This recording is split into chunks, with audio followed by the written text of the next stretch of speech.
Hello and welcome to my channel. My name is Albert.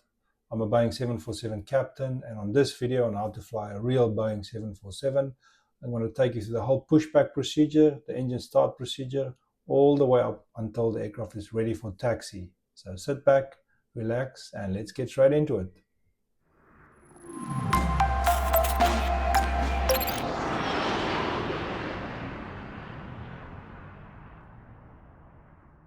The engineer is waiting downstairs for us. He's got his headsets connected. He's ready to talk to us. We are ready to start the engine, to push back the aircraft and to start the engines.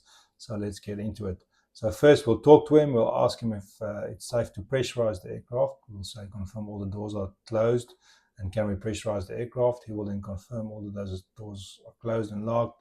He said yes, you can pressurize the aircraft. Then we will start with the following flow. We'll turn on APU Gen, maybe I'm still got it paused here. Turn on APU Gen 2. We'll turn system 4 to aux, system 1 to aux, the demand pumps 2 and 3 to auto. Turn on all the fuel pumps. Beacon light will go on.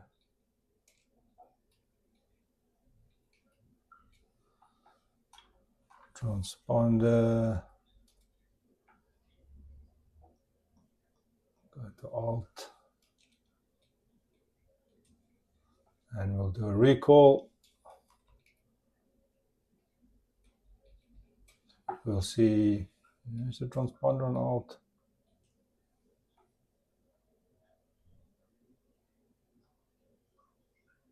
Let me just turn it on. The recall, we should see only see engine 4, 3, 2, 1 shutdown. We read it out, clear the ICAS. And then we will call for the before start checklist. So before start checklist, I hope you guys can see MCP. We'll just call out the V2 speeds, the heading and altitude. Takeoff speeds, we'll call out V1, VR, and V2. From there, CD preflight is completed. Trim, now that the aircraft is pressurized, you can see the trim there's, at the moment it's 6 units, it should be 6 units, so just correct. Taxi and takeoff briefing is completed, and that is the before start checklist complete. Then we're going to ask air traffic control for pushback. They will then give us clearance to pushback. Let me see if we can do this on PMDG. I think I can just hit Shift P for pushback. So we'll confirm with the engineer that we're ready for pushback. We will release the brakes. Let me just hit Shift P. Yep.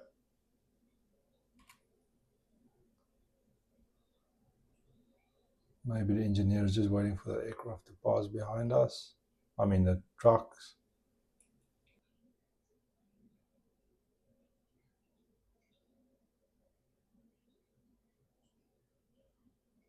Okay, so here we are. Sorry, it was a bit glitchy. There's a lot of traffic passing behind the aircraft that is not normal. We did complete the pushback. And on here, I did say to stop the pushback. So the pushback truck should be gone soon. Anyway, after pushback, we will be asked to set the park brake. The park brake is set now. And then we'll get clearance to start the engine. So to start the engine, we need to select the engine page. That is now selected. And we have to turn off all the packs. Okay, so we will start 2 engines at a time in the 747. So we'll start engine 4 and 3. We pull the start switches. Look down here. Fuel control switches goes to run. N2 starting to rotate. We're waiting for fuel to be introduced to the engine.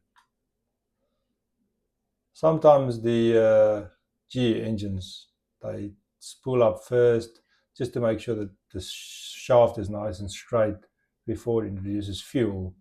It's just the algorithm they load in the whole logic to save the to improve the lifespan of the engine. Still waiting for fuel to be introduced. Fuel flow is still 0, as you can see there. We only have N2 rotation. Looks like we have max motoring at the moment. So any second now, fuel will get introduced.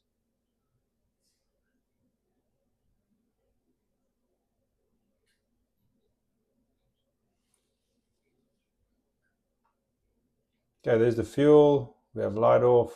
EGT is rising. N1 is rotating. And you'll see auto start there because this engine has only got, there's no manual start on the dash 8. You can only do an auto start.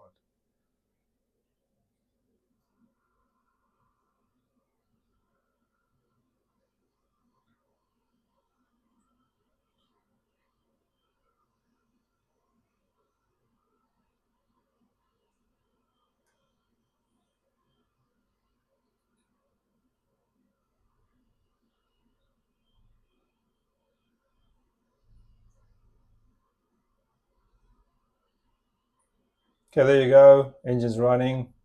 Now we'll start 1 and 2. Go up to the upper panel again. Starting 1 and 2. 1 and 2 fuel control switches goes to run. Again, N1 is rotating. When we get max motoring, fuel will get introduced. And then we'll wait for light up after that. Sorry, light off, as they call it in America.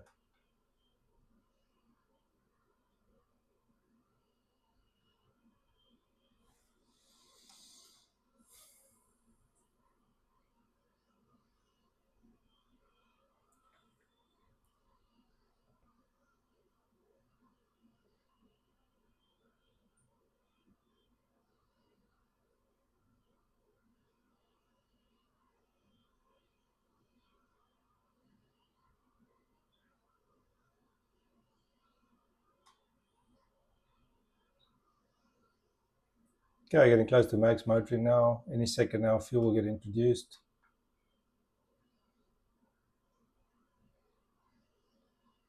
There we got fuel is in there. We got light off. EGT is rising. N1 is rotating. Maximum start EGT is the bottom red line there. And now we're just waiting for the engines to run. As soon as they run, we will call stabilized, and then we'll do another after start flow to set up the aircraft for taxi.